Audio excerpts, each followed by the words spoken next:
pensar nisso, porque ontem eu dediquei a live falando sobre algo que será tema da próxima eleição, que é a divisão do Brasil entre o Brasil produtivo e o Brasil improdutivo. E esse pra mim é um bom corte pra gente fazer, né? Um bom corte. Assim, as pessoas podem falar, corte norte-sul, tem gente que faz esse corte. Olha só, o Nordeste é PT e tal. Eu prefiro fazer esse corte produtivo ou improdutivo, porque você vai ter muita gente produtiva na região Nordeste que gosta do nosso trabalho e que quer um Brasil parecido com o Brasil que nós sonhamos, tá? E nós vamos ter muitas pessoas improdutivas no Sul que não pensam assim. Então, o corte produtivo e improdutivo é um corte muito mais feliz de se fazer. E nós vamos defender isso e seremos muito agressivos nesses termos. Então, eu sempre vinha falando, olha, nós temos que olhar para um governo do PT como um governo que impõe para um lado só direitos. Então toma dinheiro, toma luz, toma gás, toma tudo. E por outro lado só deveres, imposto, novo supercomputador da Receita Federal.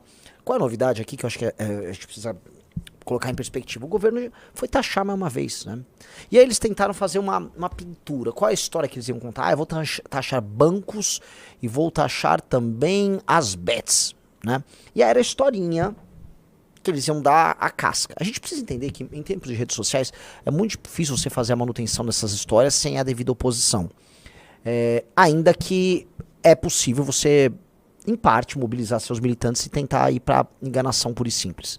A real é que os petistas foram derrotados ontem, e aí a manobra que eles fizeram para não ficar com o dano, não só o dano da derrota em si, mas o dano de estarem taxando novamente a população, foi de que na verdade aquilo eram taxas para tentar mitigar o efeito negativo que as bets têm na sociedade, mas que Kim Kataguiri não deixou. Houve, né, aquele cara, eu tenho que ser muito cuidadoso nas coisas que eu falo, mas saiba que eu tenho uma opinião sobre o sujeito do jornalismo Vando, né, que é, né, eu tenho uma opinião, né, tenho uma opinião sobre esse sujeito.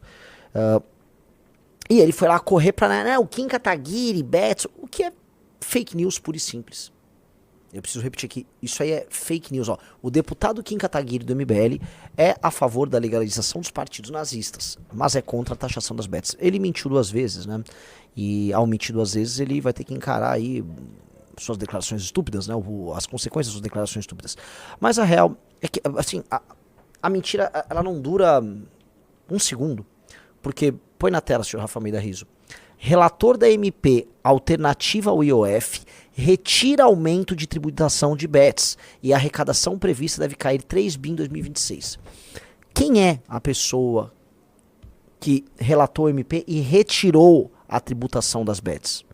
Eu vou repetir a pergunta, Riso. Quem é este cara que está na foto? Vocês devem saber. A foto, o cara é famoso. Não é exatamente a pessoa mais famosa do mundo, mas quem está na política sabe quem é. Começa com Carlos Zaratini, do PT. Quem retirou a tributação foi o Carlos Zaratini do PT. E aí vem esses sujeitinhos, né, esses jornalismo Wanda, esses influencers picaretas que a esquerda petista dispõe pra ficar metendo essa. E nesse sentido, eu só preciso lembrar pra vocês que eles em absolutamente nada, diferem em termos da tosquice, que eu não tô falando da má intenção, tô falando da tosquice que um bolsonarista tem. Porque o esquerdista tenta fingir, né, que ele é aguerrido, tal qual é o bolsonarismo, mas que ele não é tão tosco, que a tia do Zap e os influenciadores jornalistas bolsonaristas, que eles são muito rudes. Eles não mentem quando dizem que o bolsonarista é rude. Eles mentem quando tentam fingir que eles não são rudes, toscos e burros e tranqueira na mesma medida. Tá? E eu acho que nós temos aí um bom tema para tratarmos. Tá? Essa derrota que o governo teve ontem não vai poder ser mascarada no lance do Zaratini. Definitivamente não vai. E falar que, não, na verdade eles queriam taxar. Não é. Outro tema que eles foram falar é assim, mas você não tá... Quem disse que é você que tá sendo taxado? Esse foi um dos argumentos mais burros que eu vi. Foi até aquela moça que parece o Zorak. Não tem, assim, ó, põe no Google Zorak e comentando suave, comentadora suave, eu não lembro, comentando alguma coisa que suave. Essa moça, ela tem algum tipo de fixação em mim, que qualquer post meu, ela aparece, só que ela parece muito Zorak. Não, é Zorak com K, não é Zorache, é Zorak com K. É o Zorak do Space Coast. Põe ele na tela. Agora põe comentando suavemente, alguma coisa assim, suavemente comentando, comendamente suavitando, sei lá. Comentamente, suavemente comentando. Essa aí, põe a foto dela. Parece ou não parece o Zorak? Por favor, põe na tela, porque assim é muito parecida. Olha só. Não parece? Cara, eu olho assim, como assim o Zorak tá comentando as minhas coisas, né? E ela veio com os... você tá achando que foi... O pobre de direita está achando que foi taxado? E assim, sabe, em pleno 2026, 2025, né? Tô até perdido aqui. Aqui, ó, taxar você? Você quem? Eu não sou dona de bet, nem de banco, nem fintech, muito menos bilionária.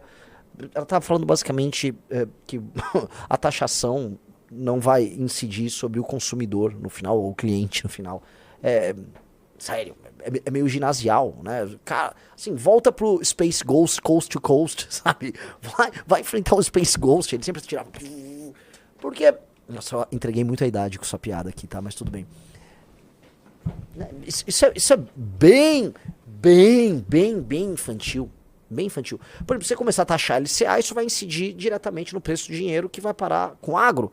Isso incide nas exportações, na competitividade da exportação brasileira, em última instância na capacidade, não só na comida que chega aqui, na capacidade de colocar dólar dentro do Brasil. Dólar é commodity, dólar é o que você aumenta a tua capacidade de comprar commodity. Com commodity você inclui de petróleo a comida. Então, sim, isso gera uma pressão, sim, não só no aumento do preço das coisas, mas diminui a competitividade, por exemplo, de um setor como o agro. Isso eu só falei da LCA. Todos os demais setores taxados, eles repassam no seu centro de custos esse valor para os seus clientes. Isso é meio que o óbvio, isso é meio que o básico.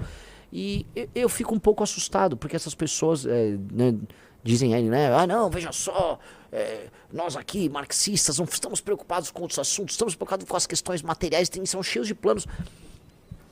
E não sabe o básico. Tá bom então, né? Tá bom então. Tá bom. Então, é uma grande vitória. Isso que aconteceu ontem é uma grande vitória. E no mínimo, eu vou colocar aqui, e no mínimo, é menos dinheiro na mão do governo Lula para gastar em 2026. Porque o principal objetivo desse governo era, na prática, ter sobra de caixa para gastar com o populismo fiscal que ele pretende jogar para 26. É o populismo dele, ele estava arrumando aquele espacinho de grana para isso. Não conseguiu. Não conseguiu, então é uma boa notícia para o Brasil, claramente. E é uma má notícia para o plano do PT. Ainda que, em termos orçamentários, o PT saiba o que está fazendo, né? O Centrão vai jogar junto com eles em alguma agenda ali, e eles vão. Comenta-se que o PT vai ter pelo menos 150 bi para brincar no que vem, tá? Paralelamente, né, os petistas estão ali em polvorosa com seus planos, né? Veja só isso aí. Tarifa zero no transporte público. O Rui Costa disse que Lula pediu estudos e que não há nada programado. Eles se jogaram, né? Antigamente havia uma estratégia, que é uma estratégia pré-rede social, que chamava balão de ensaio. Qual era o balão de ensaio? Você jogava o tema, você testava o tema junto à imprensa e tal, aí fazia um relatório. Olha, esse tema aqui não pegou bem com fulano, não pegou bem com ciclano, mas pegou bem com X, Y, Z. Ah, beleza, ok. Manda pra frente, vamos tocar. Não valeu a pena. E me parece que o governo fez um balão de ensaio com isso aí. Tá rolando um balão de ensaio, eles vão ver se pega bem com Faria Lima, vão ver se tem algum tipo de impacto na visão que os investidores têm sobre o Brasil. Se isso andar e pegar bem, eles vão tentar arrumar espaço orçamentário, porque é uma medida que não apenas atinge as pessoas mais pobres, que é quem, no frigir dos ovos, eles já têm e estão buscando assegurar para as eleições. Isso pode pegar, por exemplo, um trabalhador assalariado urbano, numa cidade como São Paulo, Rio de Janeiro, que vai falar, poxa, diminuiu aí a pressão orçamentária que eu tinha, no meu orçamento pessoal, né, o gasto com transporte, portanto eu vou poder sobrar uma graninha a mais de dinheiro que eu gastava com transporte. Né? O problema, meus amigos, só lembrando que isso aí isso volta para ele na forma de não só de impostos, mas de dinheiro caro. É aquela ilusão, a pessoa você tira daqui, né, eu tô feliz, aí depois te entrega dali e você percebe que você continua pobre. É só uma sensação circunstancial. Mas é isso que eles precisam, uma sensação circunstancial para um ano eleitoral. Né? Até rimou, Rafael Almeida Riso.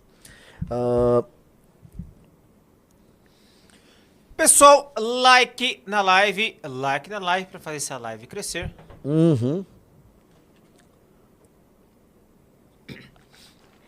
Eu até fiz questão de botar aqui a lista de impostos que o governo tentou botar ontem e, de um lado, né?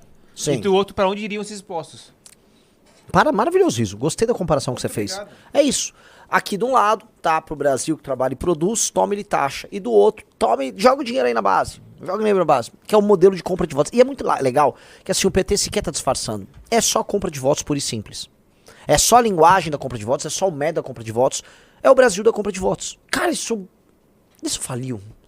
Isso como modelo político é uma piada.